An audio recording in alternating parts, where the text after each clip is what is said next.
You are listening to the Sweet Empowerment Podcast with Kristen Brown, where we upgrade our relationships and life by applying practical ideas, universal truths, and life-changing inspiration. Let's go have some fun. Hey everyone. Thank you for being here.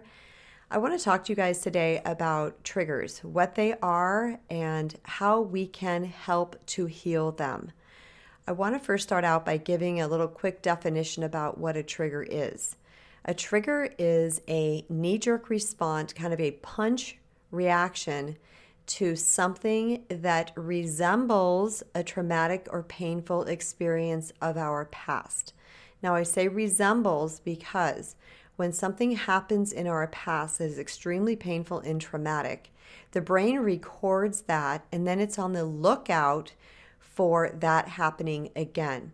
So if something happens that even remotely resembles that, then the brain reacts very quickly in a knee-jerk, snappy response type of way. And this is unconscious. We are not conscious enough in that moment to know that we are being triggered until we have a reaction that is over the top or it is based in some type of fear. Our reactions to triggers are usually quite anxiety-ridden. Our heart rate elevates. We start to breathe harder because it is warning us that there is upcoming danger.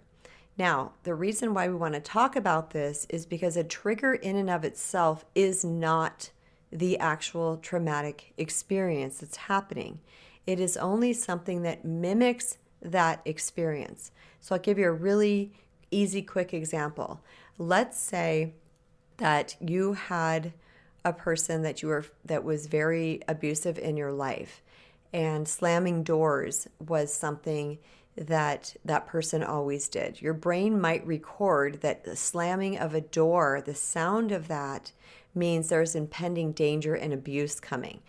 So if you would hear a slamming door, let's say you immediately scream out to your loved one, "Don't slam the door. Why are you slamming the door? Why are you pissed off now? What's going on with you?" And it could have been a very, very peaceful day. And let's say the wind caught the door and shut the door real hard. But instead of the typical healthy response of somebody being like, "Why are you slamming the door?" And they're like, "Oh, sorry, hey, the wind caught the door and slammed it. I didn't mean for that to happen." We literally have an emotional and knee-jerk response to the situation. I'm using that door example as something just really, really simple, but it can be anything. I know someone who has a past of feeling very fearful around money. So when something comes up where their money fear is touched, they respond in a very dramatic way. I know other people who have fears of being cheated on, unconscious fears, unconscious triggers rooted around that based on a situation that happened in their past. I will share one of my experiences with you guys. One of my past relationships was a cheating on experience. I didn't know that at the time. However, this person, my partner at that time, would fail to call me back, would all of a sudden go offline, off grid, and this person traveled a lot, so there was no way that I could follow up or check up or have someone drive by and see where this person was. Intuitively, I knew something was happening. However, his lack of responding to me, his lack of following through and allowing me to feel safe was very painful, and it was very traumatic, especially since I was home with the kids and let's say I really needed to speak to him and then he wasn't responding. But it was also tied up in the fact that I knew that there was something else going on. It was extremely nerve-wracking experience to me. It was very, very scary. It was hinting towards the end of the relationship and a possible divorce. There was a lot emotionally wrapped up in this. So when I was with my current husband, and this just happened one time, he went out of town with some friends. And he actually just went up to a friend of his cabin. And these are all really, really good men, devoted to their wives, happily married, nothing weird, but they were just going to go up there and play poker and have a little guys' night. Well, something happened here at the house. Oh yeah, I remember I had messaged him about something and he did not answer me back. And that's not like him. He's really good with his phone. And then the power went out on the house, and I wasn't sure what was happening. I was like, oh my gosh, I don't know what to do. So I called him, and I didn't know if we tripped a breaker or there was something that I could do, and he still didn't answer. And like an hour went by. So now I'm not only in the stress of what's happening, I'm also freaking out because I have now been triggered into what is he doing? He's up to no good. Something is going on. And let me tell you guys, I'm just being completely authentic. I had him in topless bars. I had him with strippers coming to the house. I had all kinds of crazy thoughts going on about what was happening. Now, logically, I knew that wasn't happening. I mean, it could have been happening because it could have. Let's just say it could have. There's always a possibility of things like this happening. However, my logical mind was like, yeah, not with the people that he went with. But then I'm thinking, oh, but there's a couple of these guys I don't know, and maybe they're just bad influences. And I could feel myself reeling. Well, when he finally did call me back, let's just say I was a little freaked out. I was very composed. I will tell you, I didn't like wig out on him. However, he could hear it in my voice, and I was very much questioning why he didn't respond back to me. He told me he had left his phone in the house and that he had gone outside to light a fire. They were all going to go gather around a little campfire, and that he had left his phone in the house during that time, and that they all just ended up, everybody else kind of came out and joined him, and they just started talking and broing it up, and he didn't even think about his phone, which is completely legit to me. But my brain is like, oh, now you're forgetting about me. Oh, this is happening. Oh, that's happening. And he kind of didn't really know what to do with all this. Now, later, many, many years later, we just talked about this recently, like, I don't know, a month or so ago. He said, yeah, it kind of was weird to me. I was like, what's wrong with her? Is she needy? Because he didn't know anything about triggers. And he had known of my past. He knew of all the drama, but he'd also know of my healing past that and the fact that I teach it. So he was thinking something else was going on. He even questioned me if she's like, should I drive home? He was about an hour and a half out of town. And I was like, no, you don't need to come home. Now, knowing what I know and doing the work that I do and teaching and coaching people, I knew what was happening. I knew what was happening. And I literally said to him, I have just been triggered. Give me a minute. I'm going to come back down to earth. I just need to talk. Please just tell me that I'm safe. Now, again, him not knowing what the heck is going on and not someone who has been in the self-help world and the healing world and the spiritual world, he kind of was like, okay. And he told me that. And I've got to be perfectly honest because that's just who I am. His words really didn't soothe me. I knew that I had to handle this on my own. And I hung up the phone with him and I collected myself. I remember shutting the door in my room and saying, girl, get a handle. This is not who he is. And I just really had to talk myself through it. Now, there's been other situations with other people, some loved ones in my life who have been triggered for whatever reason.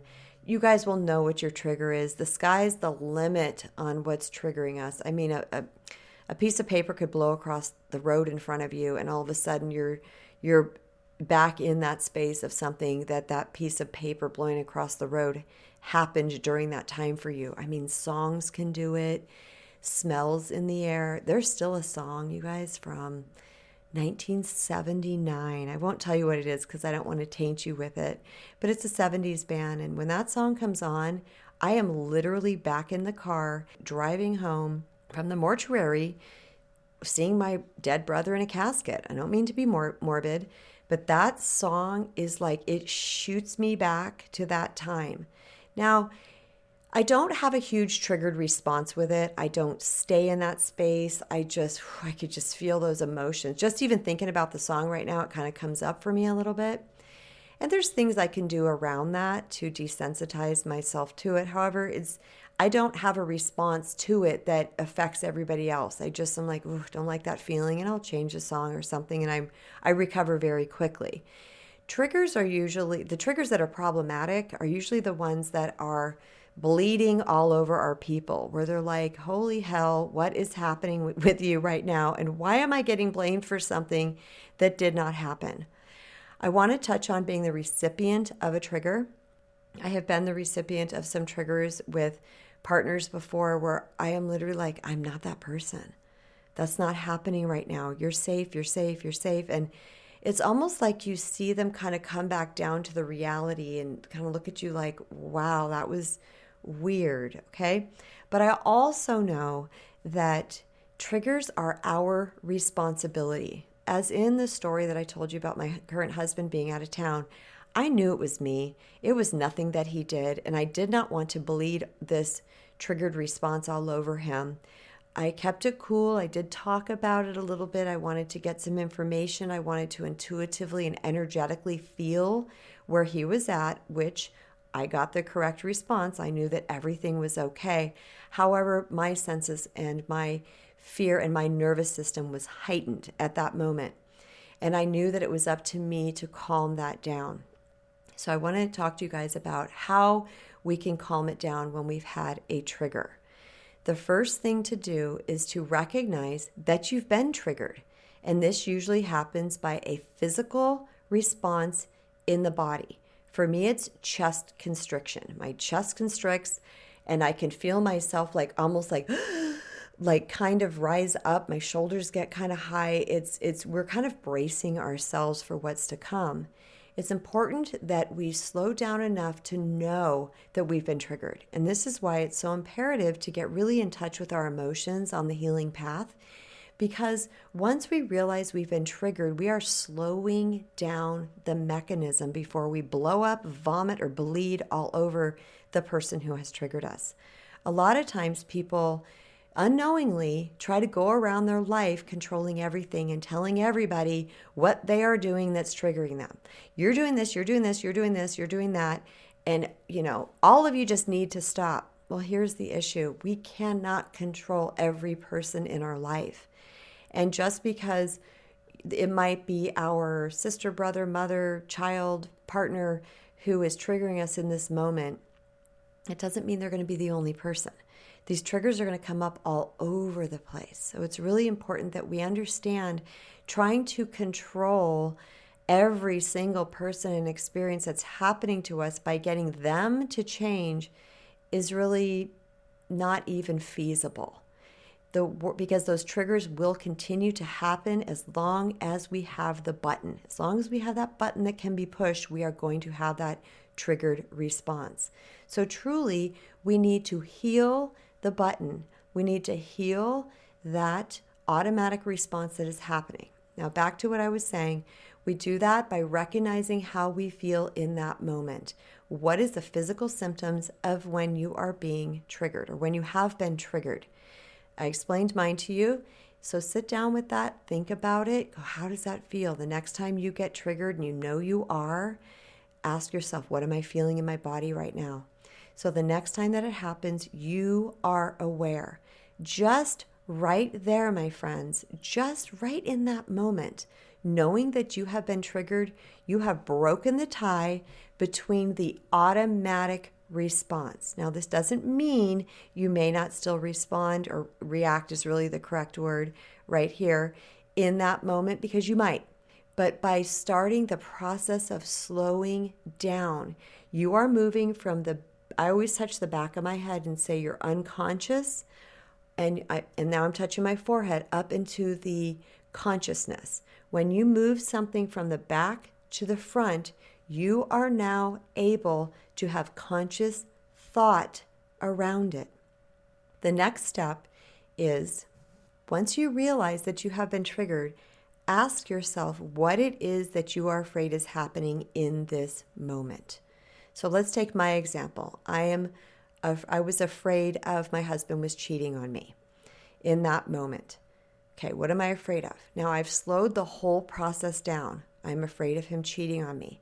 Then I can ask myself, like I told you guys, what do I feel? Is this intuitively true? What's his energy around this? Is this something that I've had hints or signs about before? Or is this just me? And I knew right away that this was a response from the previous relationship. So I said, okay, this is not him. He is not doing anything to me. This is only a trigger. Again, I have now created more space between the trigger, that punch feeling, that just boom, all of a sudden, the heightened awareness, the heightened nervous system. I have now created more space. So the first step is I recognize the feeling in my body. Now I'm identifying what it is that I'm afraid is happening, and I am creating more space because all of this now is up in my consciousness. It's no longer hidden. The next step is to ask yourself, is this true? By investigating a little bit and saying, okay, is this really happening right now? I am being cheated on, or whatever that trigger is for you. No, this is not happening right now. Now, at that point, you've created even more space between the thing happening and your response and your reaction. So you've slowed down this entire process. Now, at this point, I want you to understand that you may still be triggered. Your nerves might still be up there jumping around, getting a little crazy. At this point, I want you to stop whatever you are doing and deep breathe. This is the point to retrain your brain that it no longer has to be on the lookout for that painful or traumatic event. Deep breathe, and what I say to myself, the mantra I use is, nothing is happening here. Nothing is happening here. Everything is okay. All is well. And then, to the best of your ability, go about your day. Go about whatever it was that you were doing. Now, if you have a really tough time with this and you have a partner that is willing, then you can teach your partner when you are triggered and how to help you through it. It really depends where we're at on our journey and how in touch we are with our emotions and with feelings within our body, and recognizing what that trigger is. We can let our partners know or our family members know and have a word or phrase that you can share with them so that they know in that moment what has just happened. You can say, I have just been triggered, or wow, that hit me hard. Whatever it is that you can come up with that is authentic and organic for you, it's got to feel like your truth. Share that with your partner. So when it comes up again, if it comes up again, you can say, this has just happened. And at that moment, they can stop and perhaps, if they're willing, help you slow down and go through this process. Now, I want you to use another person only as an assistant to you. You're the person who needs to do the work. You're the person who needs to walk yourself through this. But in the beginning, when you're just starting this process, it's helpful to have somebody, even if you have a best friend that you can call, whoever it might be, to help you slow down this process. Now, what happens over time is the entire process slows down and it starts to dissipate and dissolve on its own. It's going to take less awareness and less time and less breathing and mantra-ing, if that's a word, as the time goes past, as you get really diligent about this practice. Guys, let me tell you something. I know triggers suck. I know they suck. I mean, sometimes it feels like we've been stabbed in the heart, and usually it elicits a response in us, which is either fight, flight, or freeze. So recognizing your fear-based response, whatever it is that you do, I tend to fight. I'm not really a freezer, and I don't really flight. When it's an emotional thing, I tend to fight. So find out what yours is. Are you someone who abandons, gets up and leaves and runs? Or are you somebody who freezes and just doesn't know what to say, or maybe just bursts into tears? Whatever it is for you, become aware of it. Awareness is key on this journey. Once we know what's happening, we can deal with it. When we don't know what's happening, we tend to be in these automatic responses and reactions to life rather than reclaiming our power, taking life by the cojones, and implementing a new strategy, a new plan, a new way of thinking and handling things so that we can live our best life. I super hope you guys got a lot from this episode today. It's a really, really important episode. It's something that the majority of us experience, and some people probably don't even know they are experiencing it. So by you learning about this and becoming well-versed in this and understanding the whole mechanism behind it, you will even be able to go into the world and help somebody else that you know has been triggered. Thank you all so much for listening. And if you haven't yet, please subscribe on the platform that you are listening from. Jump over to my website, sign up for one of my newsletters so that you don't miss any cool news, upcoming episodes, offers, promotions, all kinds of things that are coming up. Subscribe to the newsletter so that you can be well informed of what's going on over here at the Sweet Empowerment Podcast. Don't forget to join my Instagram. I just recently got on Instagram.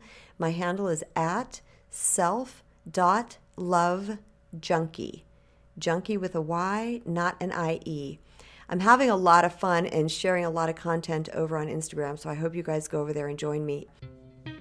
If you've enjoyed this episode, I invite you to subscribe and share. If you're listening on iTunes, you can give a big thanks by leaving a 5-star rating and review. If you'd like to explore coaching plans, other products, and free resources, go to kristenbrown.org.